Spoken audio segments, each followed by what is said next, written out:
Hey, what's going on, Agents for Life? Welcome to podcast 243.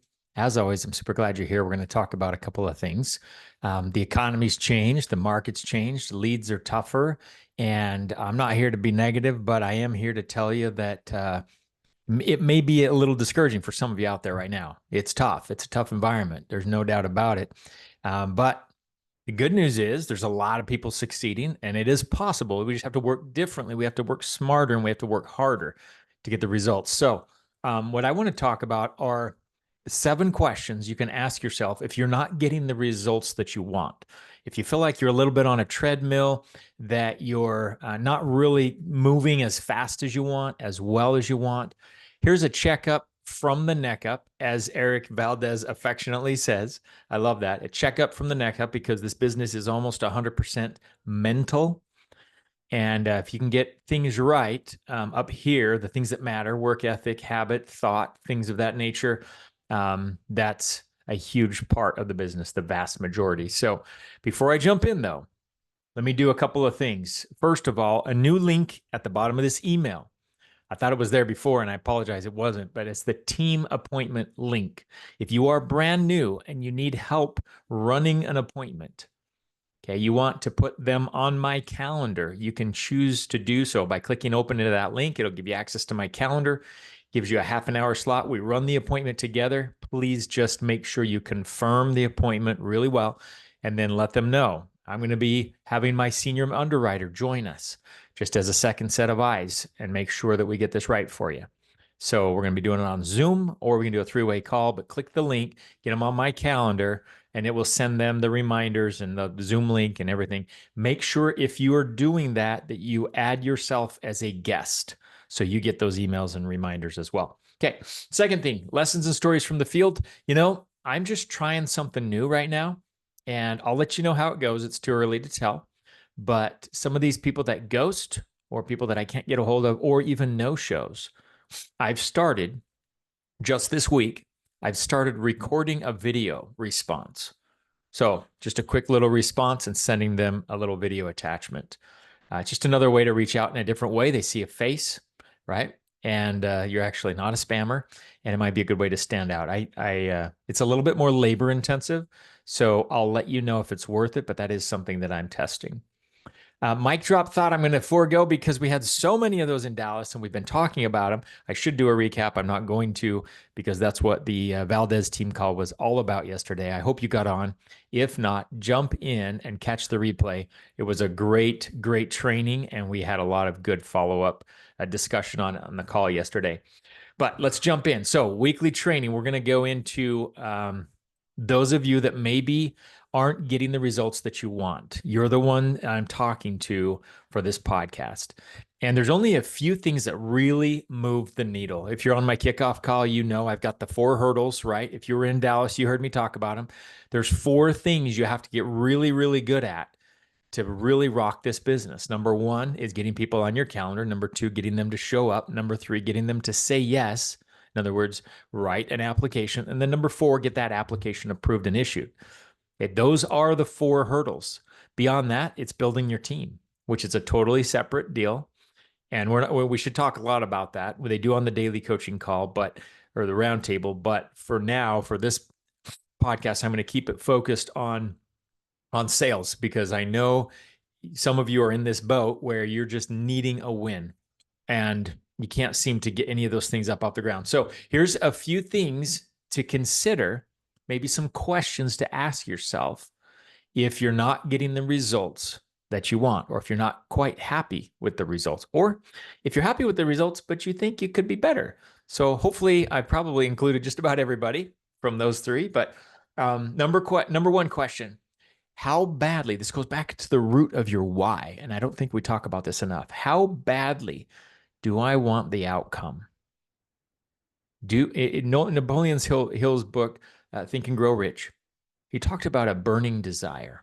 Now think about that phrase for just a second. A burning desire, not a casual want, not a passing, it would be nice to have kind of a thing, not a dream that's just like kind of out there in the cosmos, like, that'd be great. If I was financially free, yeah.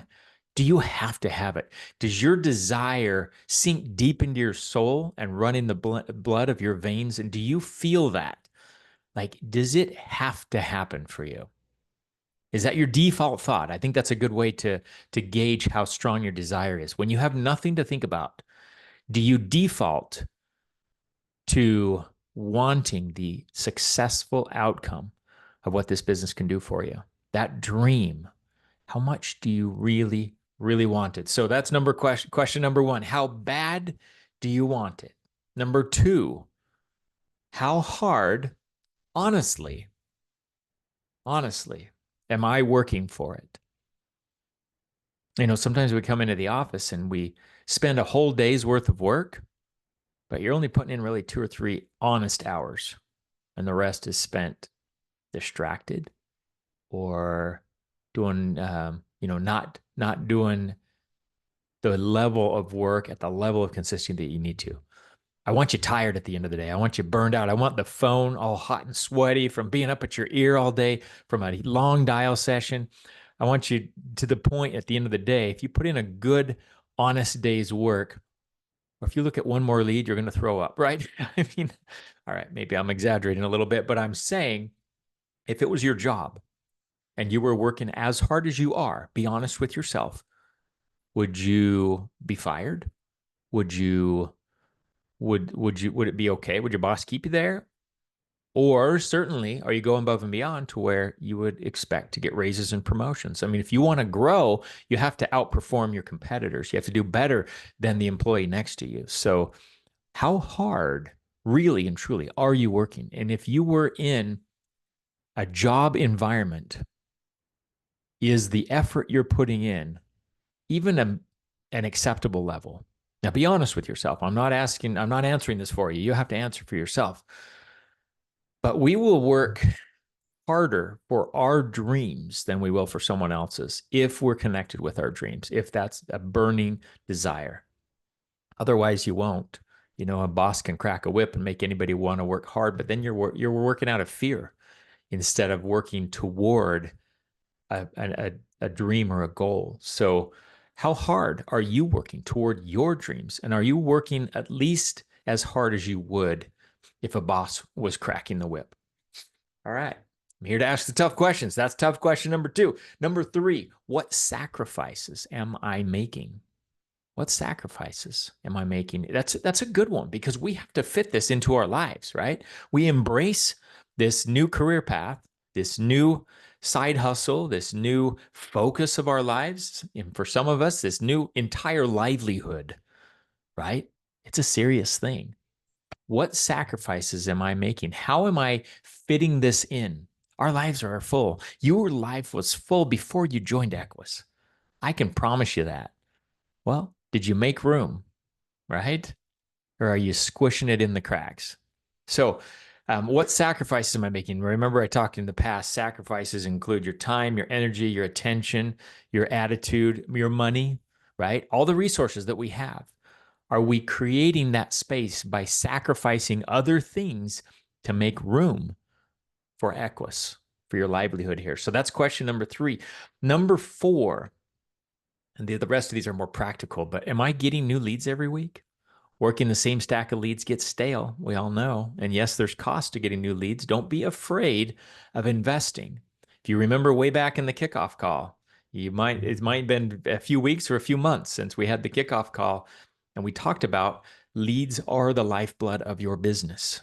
Don't be shy on investing in leads. Give yourself plenty of opportunities to dial and then go to work and work hard, right? So are you getting enough leads? Do you have plenty of leads? And this goes back to a sacrifice. You might have to sacrifice something to be able to afford leads. You might have to give up other bills or other places you're spending money. Maybe you're not going to the restaurant as much on a Friday night. Maybe you're eating peanut butter and jelly sandwiches at home. I don't know what your sacrifice may have to be, but free up space in your budget to be able to buy leads every single week, even if it's a small amount, whatever you can do.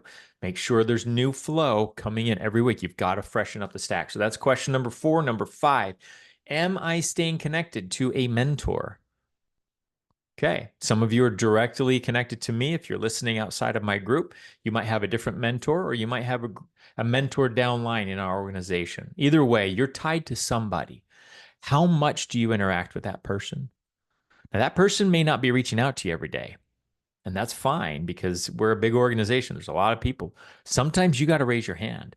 Sometimes you got to be the squeaky wheel. And we always tell you and invite you, please don't be afraid of reaching out. You need help. You need mentorship. You're brand new and there's a lot to learn.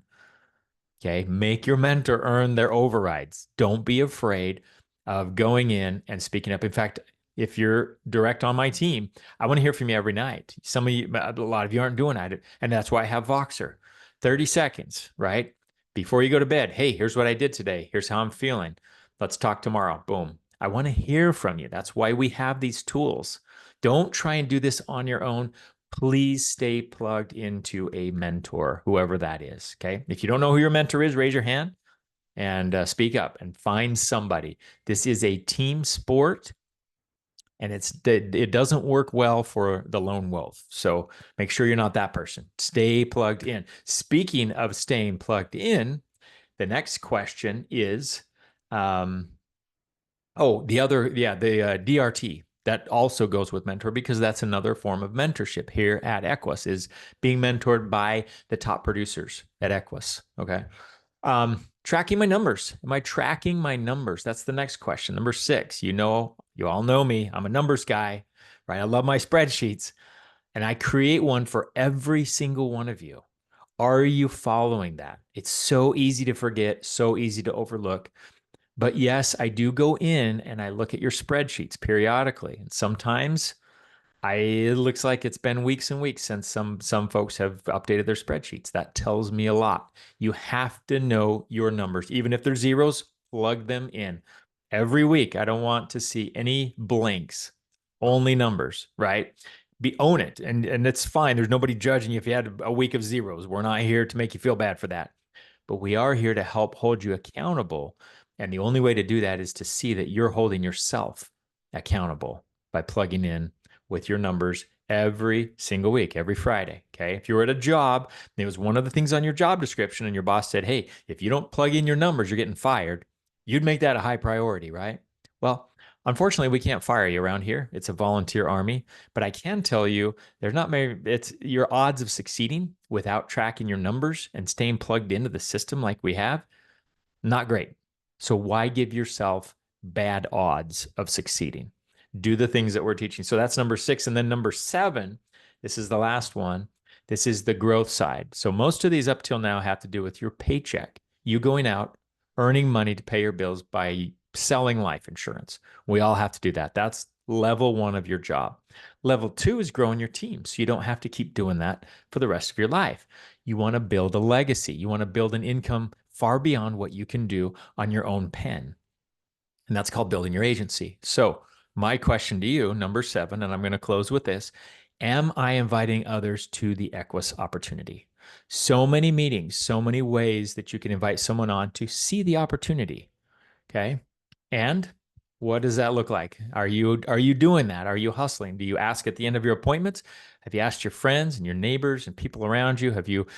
Are you recruiting? Maybe you're doing ads or however you want to do it. There's a ton of ways that you can do it, but just get the word out. The opportunity is so great. And the teams that you see on Equus that are growing are thriving because people aren't afraid to speak up, and you shouldn't either. Don't be a secret agent. Make yourself known. Invite, invite, invite, because you never know who out there is quietly struggling at their job, waiting for the right opportunity to come their way. So, anyways, there's 7 questions that you can ask yourself. Okay. Honest answers. Only you can answer them. I'll go through them one more time and then I'll wrap up. How badly do you want the outcome? How hard am I working for this? What sacrifices am I making? Am I getting new leads every week? Am I staying connected to my mentor? Am I tracking my numbers? And am I inviting others to the opportunity? Guys, this business is not rocket science. You'll hear us say it a million times. It's a challenging environment for sure right now. But there's a lot of folks thriving. So right now, what all that means is you have to be extra diligent about focusing on the right things okay, and staying plugged in. This is your livelihood. It's your future. It's who you are.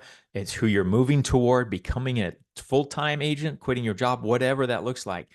Take this seriously, okay? And it will take you seriously in return. Have a great week. I'll talk to you next time.